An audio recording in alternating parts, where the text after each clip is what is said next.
Hello guys, welcome to the channel, Talking with Jay Springer. I'm your host Jay, giving you a video on the channel today. Hello guys and welcome to this YouTube series, Journey to X-Men Dark Phoenix. This is the second movie review for X2 or X-Men 2. I'm going to go through this, give the good, the bad points and everything in between. Hopefully you guys enjoy this. If you simply do, smash that thumbs up, let me know you're enjoying the content. Comment your ratings and thoughts down below on this movie. And don't forget, if you're new here, consider subscribing and hitting that bell for much more. You ain't going to want to miss the journey. Hopefully you guys have enjoyed the journey so far. Earlier on in the week, I'd done the X-Men 1 review. If you want to check that out, link will be in the description, annotation at the end of the video, and a card above my head you can click on, take you straight to that, and you can enjoy that as well. And stay tuned guys, on Friday I will have the X-Men 3 The Last Stand movie review going up. You don't want to miss that one. So without further ado guys, let's get straight into this video.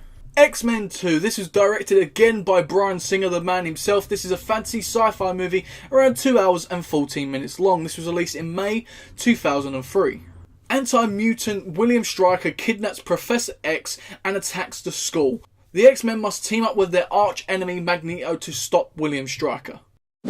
Let's jump straight into the good points. Now, the good points about this movie is this movie corrected the two faults from X-Men 1, in my opinion, which was basically they give the rest of the X-Men more spotlight. In the first movie, it felt like Magneto, Rogue, Wolverine, and Professor X were the main characters in that. Now, they perfected this movie by giving everybody else more spotlight. They made them feel more special and involved as the X-Men. Also, there was a big CGI improvement, big effects, and everything went into this movie, which improved it much more as well. This movie adds so much emotion to some of the characters, especially when it comes to Wolverine. He really comes to terms with his past and find out how he got to where he is.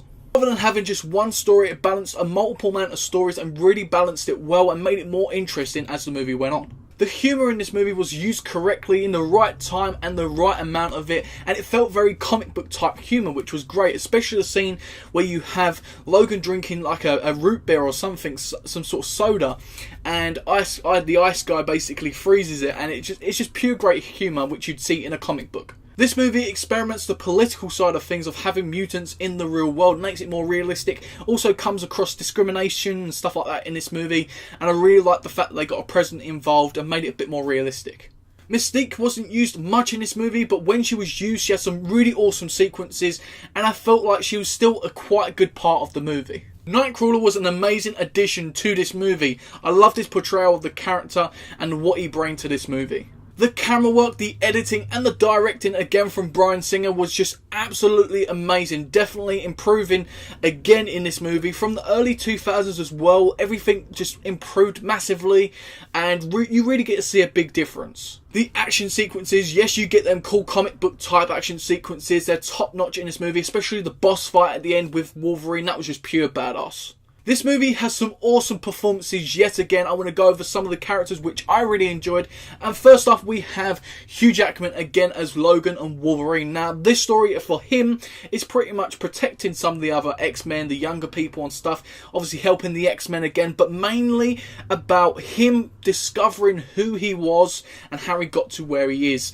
Obviously, there's relationships and stuff with everybody, like all the friends and all that in the movie as well, which brings a lot to his character, and we get to feel a lot more for him in this movie. And another great performance, I must say, from Hugh Jackman, one of the best actors, of course, out there right now, and proving so again in this early 2000s how good he really was. Again, we have Patrick Stewart as Professor X, Charles Xavier.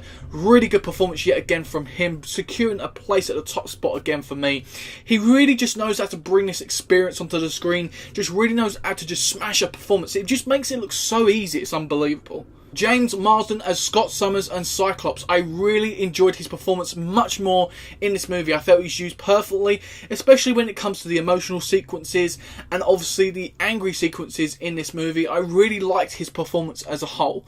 Then we have Brian Cox playing as William Stryker, the bad guy, the man himself. It just goes to show the character depth mainly with this guy's performance. He really brought this great villain to life in this movie, and really just goes to show how bad William Stryker really is, using one of his own family members to basically, as bait pretty much, for Professor X and stuff like that. It just goes to show how twisted that character is and how well this guy played it. I really enjoy it, and when I think of the character William Stryker, I can only think of this guy. Let's jump straight into some of the bad points. Now, the bad points about this movie, I can only pick out two really, and they're really small bad points. I felt the part of Professor X being trapped, obviously, in the whole Cerebro thing, just dragged out a little bit for me personally.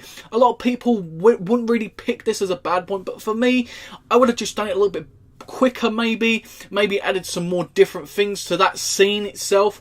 Obviously you had everything else going on around it, but it just felt like they could have just done it and utilised it a little bit better, in my opinion. I was gutted with the death in this movie with Jean Grey. I really was gutted the way that they didn't utilise it to the maximum they could have. I felt they'd done a great job with this scene and the way it all worked out, how she died and stuff like that, but I just felt like we could have got a much more emotional sequence, especially if they had maybe a funeral afterwards. It felt like maybe another scene with Scott and Logan crying. We already see that on the plane, but if we had another actual funeral sequence, there's definitely a tearjerker moment. So guys, it's rating time. Let's have a look what the critics had to rate this movie. We have Rotten Tomatoes giving it a 85%, IMDb giving it a 7.5 out of 10, and Metacritic giving it a 68. My rating for this movie is a 7.2 out of 10. That makes this a good That's pretty good. Now guys, this movie is a hell of fun and really entertaining. One of the best X-Men movies out there, continuing to improve from the first movie.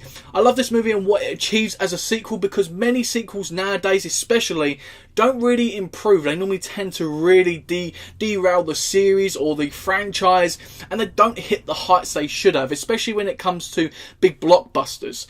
Now this movie has a lot of emotion in it, a lot of action-packed superhero moments, which is just great, and I will definitely continue to watch this and call this one of the best X-Men movies. So guys, a 7.2 out of 10 from me, a good movie. Let me know your ratings and opinions down below on this movie down below, and don't forget as well, if you enjoyed this video, smash that thumbs up and subscribe and hit the bell for much more. You ain't going to want to miss the journey through the X-Men Dark Phoenix. And don't forget guys, on Friday I'm going to be uploading my X-Men The Last Stand X-Men 3 review, so stay tuned for that as well. So without further ado guys, I've been me, you've been you, and I'll see you next time on Talking with Jay Springett.